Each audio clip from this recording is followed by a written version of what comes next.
Assalamu alaikum. This is Muhammad Ishtiq, Lecture Department of English course.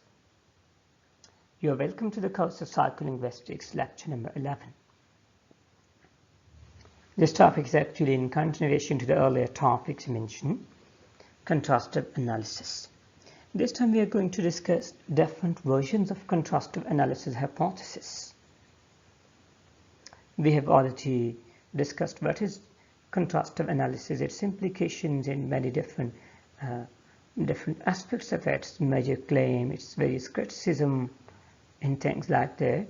But this time we are actually discussing different versions of contrastive analysis hypothesis which actually emerged in response to each other.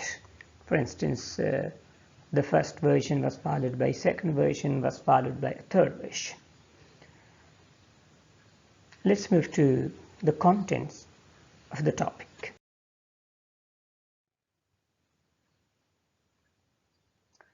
Outline of the topic include different versions of contrastive analysis. What are the different versions of contrastive analysis? The strong version. There will be discussion based on the features and criticism of the strong version. Strong version was followed by the weak version. And we would also discuss the contribution of the weak version, what was lacking in strong version, and on the basis of which, in response to which the weak version emerged. We may say, what are the contributions of the weak version that actually did contribute to the weaknesses of the strong version, and what was lacking in the weak version, in response to which the modern versions emerged. The modern versions, along with its distinctive features, will be discussed. Finally, we will have a detailed study of the critiques of contrastive analysis hypothesis. CAH means contrastive analysis hypothesis, by some famous researchers. So let's move to the first slide.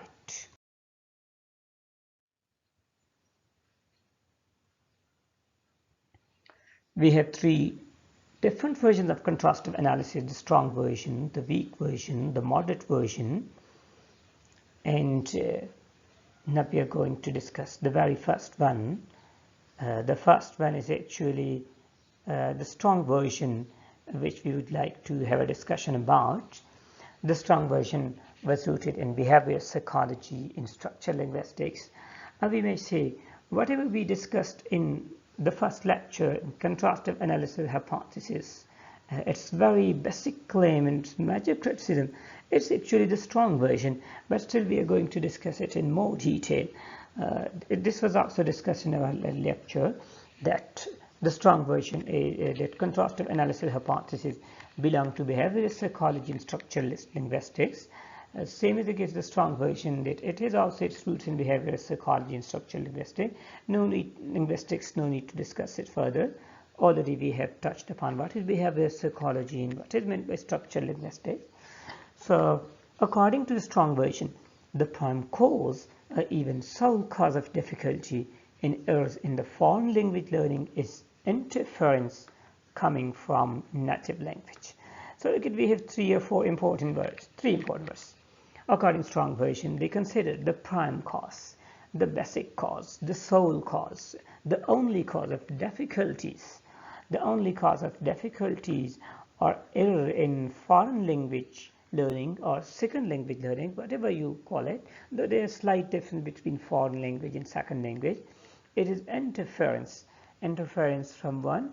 What? Interference coming from where? It is interference that comes from native language. So that is the strongest. The strong version has this strict belief that the only cause of difficulty and error in foreign language or second language learning is interference, which is actually involved from first language.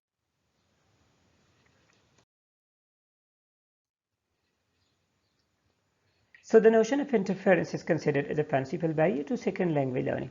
According to strong, the features of strong version of contrastive analysis hypothesis includes that interference is a principal barrier to second language learning.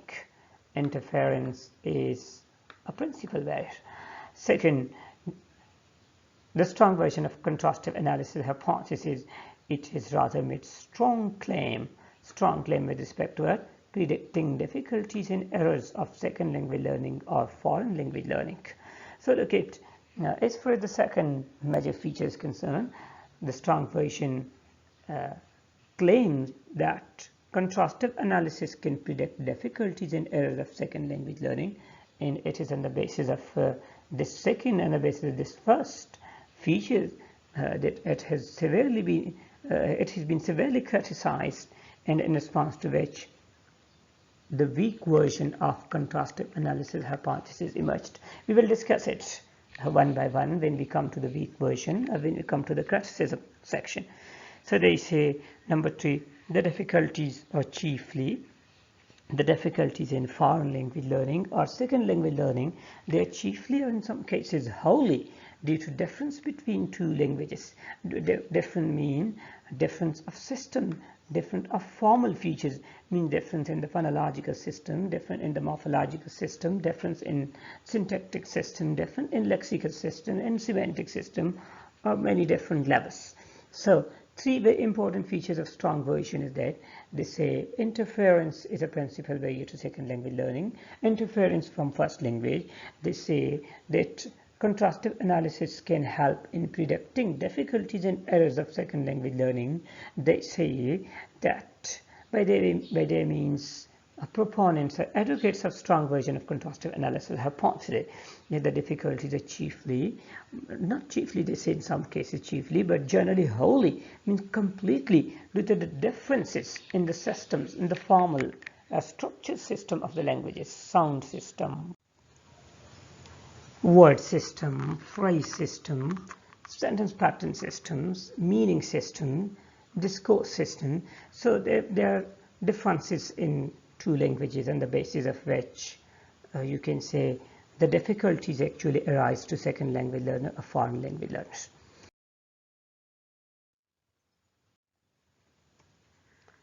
The strong version is merely concerned with describing interlingual errors.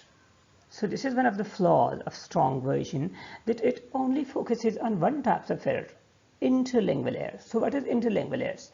Interlingual errors in foreign language, errors in foreign language which are caused by interference of the first language. Again, the same thing. Interference of the first language means errors that are actually the result of interference of first language or L1 or mother tongue. They are considered to be interlingual errors. So this is one of the biggest flaws of the strong version, one of the weaknesses of the strong version, that it only focuses, it only concerns with just one type of errors known as interlingual errors, but there are other types of errors as well which are actually responsible for problems and difficulties in second language learning. Now, when we have realized that the strong version was too ambitious and it's beyond the reach of contrastive grammar, what have proposed the weak version. So due to this limitation of the strong version, it was considered to be too ambitious, and it's beyond the reach of coming up with a contrastive grammar for two languages. So what have proposed the weak version? So what is the weak version? What have offered the weak version is a reaction to the criticism of the strong version of contrastive analysis hypothesis. We know that it was a reaction to what? Reaction to the criticism. What was the criticism? Focusing only on interlingual errors and claiming for predicting difficulties and errors, and considering all types of errors, are attributing all types of error to differences in the systems of language. So what Hawke came up with the weak version. The weak version does not imply the prior prediction of certain fine degrees of difficulty. This prior prediction means identification of the errors, identification of the difficult and problem areas in second language area without observing it, without noticing it on the part of the learner. It was a quality, you can see, feature of the strong version. But the weak version says it does not imply, means it does not suggest something that we can predict errors in difficult areas beforehand without observing the second language learners actually committing it. So they just say another very different things from the strong version. What is it?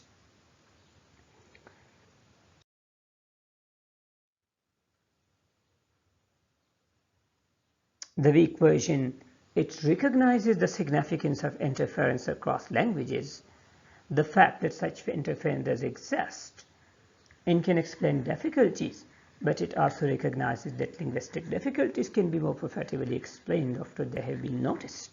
So this is very important thing to be noted down, that after they have been noticed, rather than prior prediction of errors on the part of second language on the part of the researcher. So look, it does not negate the significance of interference. I mean, it does not straightforward reject that no interference does exist. They say that interference does exist across languages, means interference from first language does have a role. It does actually pose problem in learning of L2 or foreign language, but they say that it does exist and it can explain difficulties, but it does not actually explain and identify the difficulties and errors without noticing it being committed by learners. So they say they can only be explained once we have observed the learners committing it. Otherwise, it's not possible. So this is it has given a different rules to contrastive analysis. It says that it has explanatory role. It has explanatory role, not predictive role. Before that, we said that the strong version of CAH, it claimed rather it made strong claim with respect to predicting error, but they say it can't predict error, but it can explain error. Predicting error means it's prior to have been committed by the learner, but explaining means when the learners have committed it, then with the help of contrastive analysis we can explain it. So it gives a very different value to the contrastive analysis hypothesis. The strong version says it has predictive power, the weak version gives it explanatory power, and they say it can help the teacher of foreign language or second language to understand the student's sources of error. How? By looking at the different types of error they are going to commit. They come up with difficult areas of L2 or foreign language, and also they have this capacity then to explain it on the basis of contrastive analysis. So according to weak version of contrastive analysis hypothesis, the starting point in the contrast is provided by actual evidence. This is important to note. By actual evidence from the learning difficulties of second or foreign language learner. It is not actually provided to you. If it is not actually provided to you by the learning difficulties which are actually committed by second or foreign language learners, how can you contrast? How can you predict? Prediction is only something you're best guessing, which can mostly be wrong. And it has happened that many of the errors predicted, they were not actually present in second language learner, and there were many errors which were not predicted but which were present. So they say that contrast is provided, a contrastive analysis is possible when we have actual evidence of the learning difficulties or errors committed by the second language learner, and references made to the two systems, means two systems of languages, sound system, phoneme system, morpheme system, syntactic system, semantic system, only in order to explain the actually observed interference phenomena. Look at, when we refer to the two systems, when we compare the two systems, when we make contrast between the two systems, it is only to explain, not to predict. And to explain what? The actually observed interference. So this is critical. This is critical contribution of weak version analysis, weak version of contrastive analysis hypothesis, that prediction is not possible prior to the actual observance of interference, and number two, that contrastive analysis hasn't got any predictive power, it has got only explanatory power, and that no prior contrast in comparison of contrast of the two systems of languages should be done. It should be done only when actually observed interference phenomena has taken place.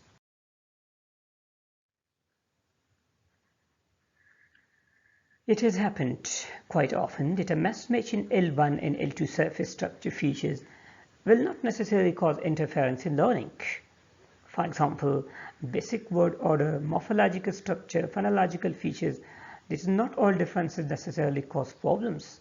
For instance, we have seen there are languages having same surface structure features, same word order, same morphological structure, same phonological features, but it does not facilitate the learning of L2, and if in the cases of dissimilarities between the two, it does not pose problems.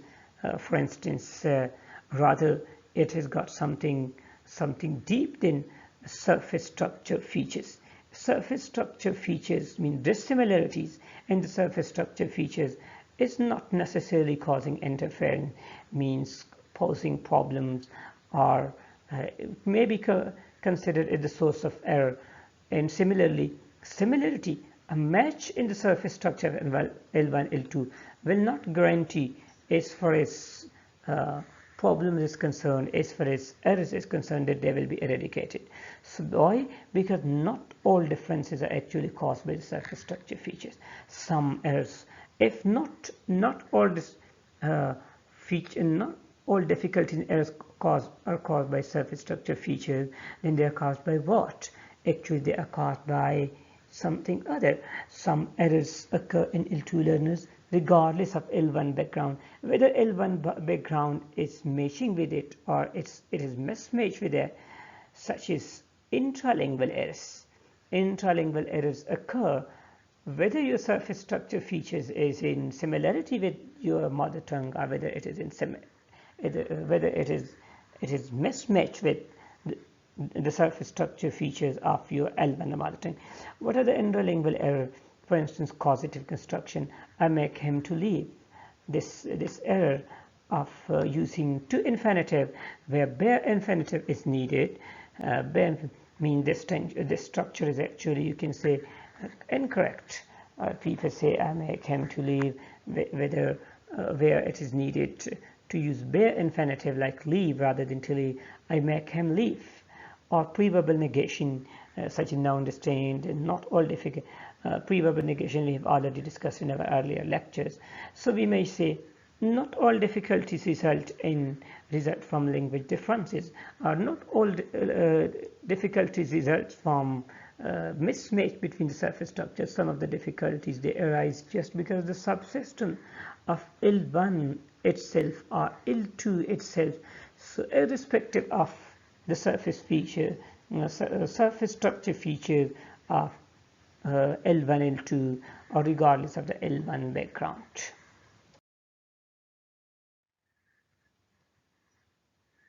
Empirical studies have shown that foreign language learners made numerous mistakes that were not at all predicted by contrastive studies. So this is what is important.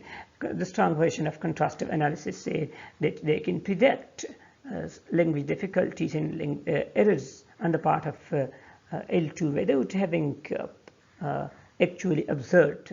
But they say empirical studies means statistical evidence are there which show that foreign language learners make mistakes which are not at all predicted by contrastive studies. So the predictive power of contrastive studies have been proven is insufficient.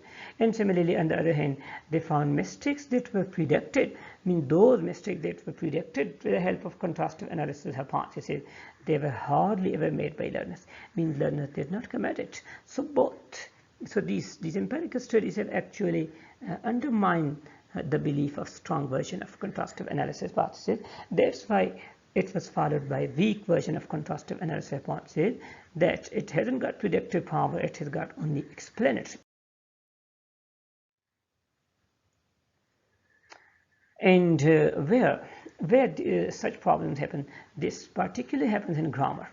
As far as grammatical contrastive analysis is concerned, it's actually many of the problems in grammar and contrastive analysis are not accounted for, which learners actually commit, and yet many of them are actually which are observed, they were not predicted at all. And furthermore, one more thing was that only 50% of mistakes, only 50% of the all mistakes are due to interference from L1, and remaining 50% mistakes and difficulties or errors, they are actually caused by a variety of factors which are responsible for learning difficulties. So strong version says that all the errors, not chiefly but wholly, they can be attributed to L1 interference, but only 50% can be due to interference from L1, remaining 50% are due to a variety of factors.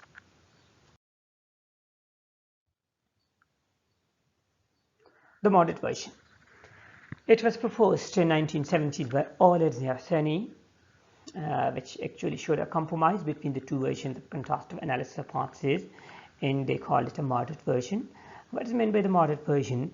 This theory was proposed, it's a historical background of this theory.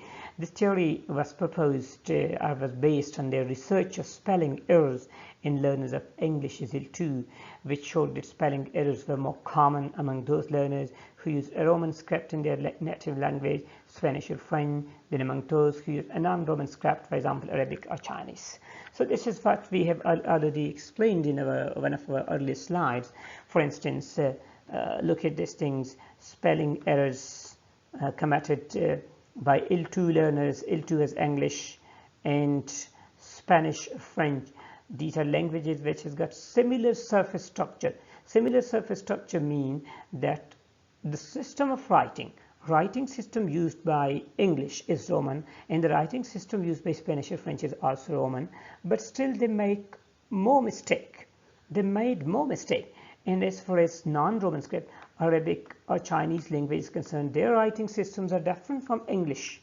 Their English use Roman script, Arabic and Chinese use non-Roman script, but still Arabic and Chinese learners spelling they committed less spelling error. So this means that learners of those languages which has got matched or similar, but not similar, same writing system with that of L2, meaning English, they made more mistake in those that had dissimilar system with the native with L2, they made less mistakes. So this is indicative of the fact that not actually similarities are dissimilarities of the surface structure is actually helping in learning the language, or actually come forward as barrier to the language. However, the strong version of the contrastive analysis would predict the contrary if not the modern version, if it moderate version, if it was the strong version, it would predict that more difficulties on the part of the learner who had to acquire new writing systems. According to strong version, Chinese and Arabic learners of English would make more spelling mistake, whereas French and German speaker would make less mistake. But contrary to this has actually been proven as far as empirical evidence is concerned. So the moderate version's specific contribution, or you can say distinctive features, is that it focuses on the nature of human learning, not just contrast. So this is one of the distinctive features of moderate version, that it does not actually contrasting, does not compare things only, it focuses on the very nature of the human learning process. So another very important and significant contribution of the moderate version is it does not only focus on interlingual errors, unlike strong version which only focuses on interlingual error. It describes both interlingual and intralingual errors as well in combination. So this is very special about the moderate version, that it focuses on interlingual errors as well, and it focuses on the nature of communication, not just simply making contrastive and comparative study. Now coming to critiques of contrastive analysis hypothesis. Brown concludes this interference is more likely to occur when there is similarity between the items to be learned in already known items, that in the case of learning items which are entirely new to the learners. And this is what we have already discussed in the moderate version. So according to Brown, if similarity is between the items of the L1 and L2, there is more likelihood of interference. If there is dissimilarity between the structure features or the items of L1 and L2, there's less likelihood of interference. So this is just the opposite of strong version of contrastive analysis, which says that if similarity is between the two items, there is less likelihood of interference. But Brown says if similarity is there, there's more likelihood. And a strong version says if dissimilarity is between the two items, if dissimilarity between the structure features, there is more likelihood of interference. So he also points out the fact that most of the errors committed by L2 learners are intralingual errors. We have already defined these things as well in the moderate version, that it's not only interlingual errors. Interlingual errors actually attributed to L1, but intralingual errors are actually errors which result from L2 itself, not from L1. From L2 means the subsystem of L2 or L1 by itself is quite difficult. For instance, causative constructions are difficult to learn. Rules for preposition actually very difficult to master. There are many other things which are important and which are difficult by their very nature. So we cannot say that interference from L1 is responsible for all types. We have other types of errors, other types of sources of error which are also responsible for the difficulties in errors in learning L2. Wetman and Jackson carried out a study by which they concluded that contrastive analysis, as represented with the four analyses tested in their project, is inadequate theoretically and practically to predict the interference problems of language learners. So Wetman and Jackson, they carried out their research in which four analyses were tested, and they just found it that contrastive analysis as a technique, as a method, as a procedure is inadequate, is insufficient, is faulty, both theoretically and practically. If this model is defective, inadequate theoretically and practically to predict the interference problems in learners, there must be some other, must we look for some other model, some other technique and method which has actually emerged in the form of error analysis, which would be the topic of our discussion after some lectures. So when Wetman and Jackson has proved it that this is insufficient, another of the model emerged known as error analysis. We will be studying it in our coming lecture. Besides the problem of inappropriate prediction, Towell and Hawkins, two other researchers, states two other problems. What are they? What are the two other problems? Number one, not all areas of similarity between L1 and L2 lead to immediate positive transfer, as we have already noticed in the form of you can say spelling errors. Similarities between French and German with English, it did not result in positive transfer, and dissimilarity between Chinese, Arabic and English, it does not similarly result in immediate negative transfer. So it is very much correct that area similarity does not predict to immediate or does not guarantee immediate positive transfer. Similarly, Towell and Hawkins also support this argument by the finding of Odlin's study, in which L1 Spanish learners of L2 English omitted the copula be at the early stage of learning, regardless of the fact the Spanish also has a copula verb adequate to English B, and thus the positive transfer was possible. However, it didn't happen. So they say, they just give the reference of Odlin's work, who has proven that Spanish L2 learner who has actually the copula verb be is the base form of is, am, are, was, were. They say that Spanish has a verb in their own native language, like the English copula verb be, and the English verbs is, am, are, was, were. But they say still Spanish speakers, they did not use the copula verb which was somewhat similar, adequate to English B, and so this did not guarantee the positive transfer which was possible.